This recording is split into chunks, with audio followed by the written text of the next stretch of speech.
Buenas noches. Somos estudiantes de la maestría en Administración y Gestión Pública de la Universidad San Juan Bautista.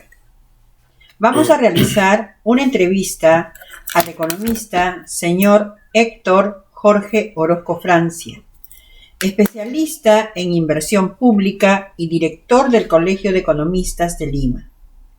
El tema de hoy es el derecho administrativo económico en el Perú y el impacto del COVID-19 en la nueva regulación administrativa.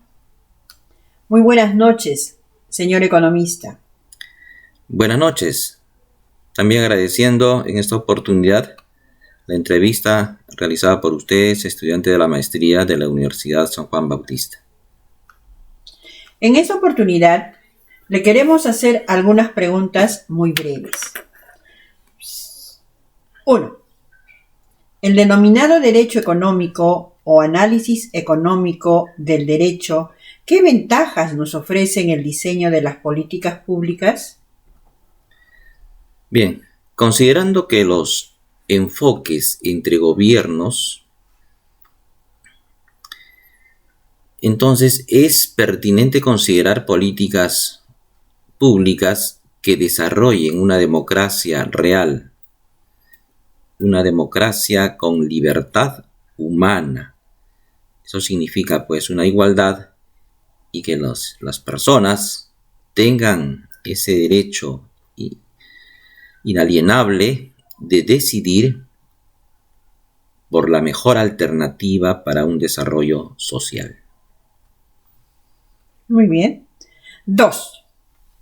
Tanto la economía como el derecho forman parte de las ciencias sociales. Por consecuencia, sus finalidades persiguen objetivos sociales. Entonces, ¿por qué el rechazo a los enfoques multidisciplinarios? Los objetivos sociales los podemos dividir en dos partes. Primero, mantener el statu quo o realizar cambios profundos. Los gobiernos peruanos se caracterizan por mantener las condiciones desde hace mucho tiempo con grandes desigualdades y con privilegios de algunos sectores, con un grado alto de corrupción. Entonces, estos grupos de poder no les interesan los cambios, no les conviene. Al respecto, como contrapartida, podemos citar a un país nórdico, como es Finlandia, en el cual la educación es multidisciplinaria desde un principio. De esa forma se van agregando potencialidades de cada persona para lograr el desarrollo humano, el desarrollo económico, la democracia con libertad. Muy bien. Ante los desafíos económicos en tiempo de crisis a causa de la pandemia por el COVID-19, ¿cree usted que se han atendido los IUS sociales conforme a una prioridad en agenda gubernamental? ¿Y cree usted que las medidas tomadas son viables en el marco de la actual política social? Al respecto vamos a observar las consecuencias que estamos viviendo en estos momentos después de este primer brote del COVID-19 y probablemente la segunda etapa será más difícil, ¿no? Las consecuencias que observamos es la profundización de la delincuencia. La drogadicción continúa, la discriminación racial y o sexual es evidente.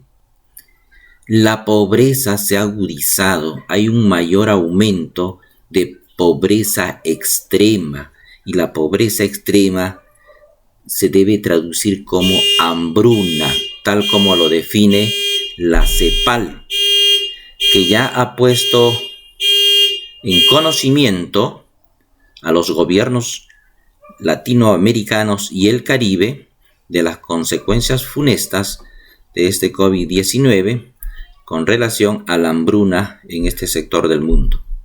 Y finalmente la inseguridad ciudadana.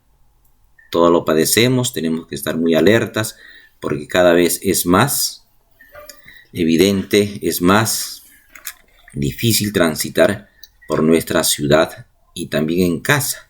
Sufrimos los asaltos en cualquier lugar, en cualquier momento. Así es. Bien. ¿Cuál es el impacto económico y social a causa de la corrupción administrativa? Bien, al respecto, el impacto es muy fuerte en la economía y esto provoca que haya una caída de la recaudación de la administración pública, mayores impuestos para la población y estos mayores impuestos afectan a los sectores de menores ingresos. Cuando un niño va a comerse un chocolatito, está pagando impuestos. ¿Y de dónde saca esos últimos recursos? Probablemente en desmedro del almuerzo del día. También tenemos una desigualdad en la distribución de la riqueza y la libre competencia entre empresas.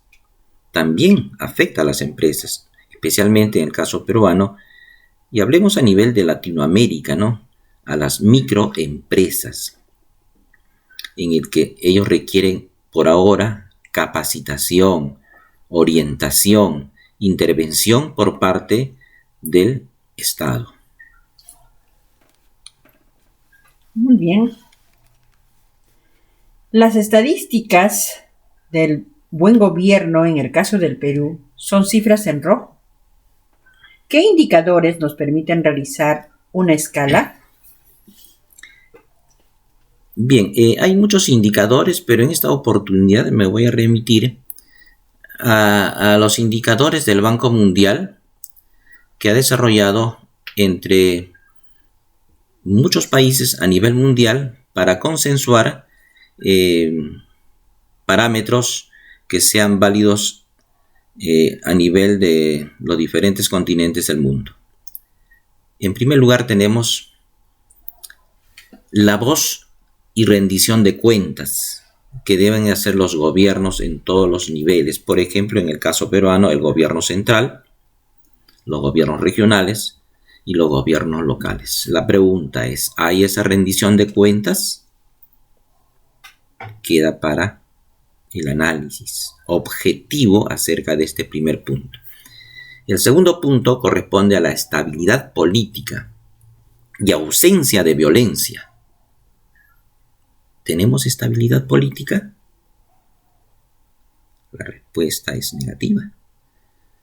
¿Tenemos ausencia de violencia? La respuesta es negativa. En tercer lugar, la efectividad del gobierno. ¿Tenemos un gobierno eficiente? ¿Tenemos un gobierno eficaz? No lo tenemos. En cuarto lugar, la calidad regulatoria. El Estado debe intervenir, no directamente en las decisiones del mercado, pero sí regular. Hay bienes de primera necesidad que debe llegar a las personas más necesitadas, insumos para las microempresas, regulación en las tarifas de los aranceles, por ejemplo, ¿no? Pero no se da una plena libertad en el sector empresarial y quienes salen perjudicados son pues las micro y pequeñas empresas. En quinto lugar, el Estado de Derecho. Tenemos un Estado de Derecho sólido. Aquí se violan las leyes todos los días y de la mejor forma cada vez. En sexto lugar tenemos también el control de la corrupción. Hay control de la corrupción. Todos hablan de la corrupción. Me refiero a los gobiernos de turno, combatir la corrupción. Pero vemos que cada día el Perú sufre un mayor nivel de corrupción. El Ejecutivo por un lado, el Legislativo, los grupos políticos, entre comillas, que están alrededor en su conjunto, y también la CONFIEP, que es el que va, ¿no?, monitoreando el quehacer político en nuestro Perú. No perdamos de vista esta realidad. Muchas gracias, señor economista. Va a ser de gran ayuda su participación. Nuevamente, las gracias a ustedes.